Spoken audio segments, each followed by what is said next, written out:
Hey everybody, I am Jesse Dollemore, and this is The Conversation, brought to you by my podcast on iTunes and Google Play Music, I Doubt It with Dollemore. You could also stream it from my website, dollemore.com. Look, I'd love to have you subscribe to the show and check us out. And if you appreciate this video and my message, click like and also share it across your social media platforms. I'd appreciate it a lot. Well, after Meryl Streep's Cecil B. DeMille Lifetime Achievement Award acceptance speech at the Golden Globes last night, little Miss Tomi Lahren was champing at the bit to record her final thoughts on the matter.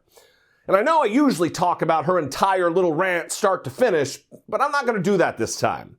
This one was especially erratic and talked about Hillary Clinton entirely too much. And after all, aren't they saying that the election is over and it's time to move on? So I'm just going to address a couple of the goofy inconsistencies and call it a day. Yeah, it's time for final thoughts. Last night, Meryl Streep stood in front of a theater filled with rich Hollywood liberals and demonstrated just how out of touch Hollywood is with the rest of the country. Poor Tommy.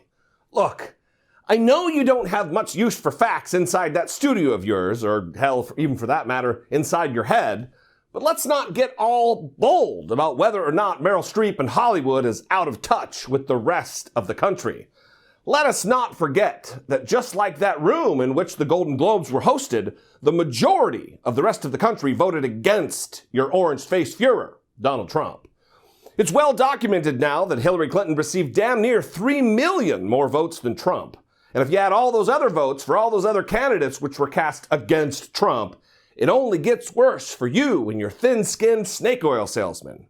So, according to the math, Tommy, Meryl Streep and her Hollywood buddies are more like the 54.05% of this country than you can clearly perceive of. First, she reminded us that Hollywood actors are just average folks. You know, average folks who wear millions in jewelry and designer gowns to walk down a red carpet for 20 minutes, meanwhile pretending to care about the so-called income inequality and the working class. Lovely. Tommy, do you even read the words that are written for you before you regurgitate them all over your adoring low-information audience? Are you seriously so tone-deaf that you'll seemingly malign the rich Hollywood elites for wearing their designer gowns while walking down the red carpet?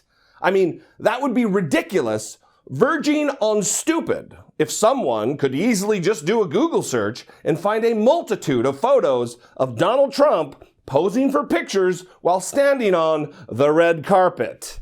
It seems you don't hold your audience and their brain power in very high regard. It seems to me like you're insinuating that being a wealthy TV star precludes someone from being able to care about issues that so urgently affect the working class, like income inequality. Because if you're telling the truth about that to your audience, what are they to think about the guy, Donald Trump, who lives in this $100 million modest little starter house? Seriously, Tommy, your shamelessness and ability to BS almost rivals that of Kellyanne Conway. Because according to you, Meryl Streep is too rich to understand the plight of everyday, hard-working Americans. But the Tangerine Titan, Donald Trump, totally gets it. For the record, as a matter of comparison, high estimates of Meryl Streep's net worth are about $75 million, and Donald Trump personally claims to be worth $9 billion. 75 million versus 9,000 million.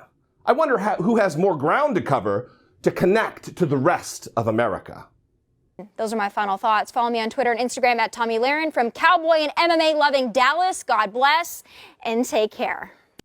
You know, the one thing you didn't cover in your little diatribe, Tommy, is the main thrust of Meryl Streep's whole speech when she talked about the future most powerful man on the planet, imitating, mocking, and bullying a disabled man on live television while being broadcast to millions of people. She said it broke her heart. She pleaded for civility among everyone, but especially those in power and with a platform. Her speech was thoughtful, empathetic, generous, and noble. You should be applauding Meryl Streep and repeating her call for decency. Instead, you sit there reading poorly an already poorly written rant, attempting to call her character into question. If you truly cared about the working poor and middle class and those out of power in our country, you'd be championing many of the causes of these Hollywood types. Instead, you sit there and defend Donald Trump after every indefensible 3 a.m. Twitter bully fest. But look, you're still young, Tomi. You're not a moron.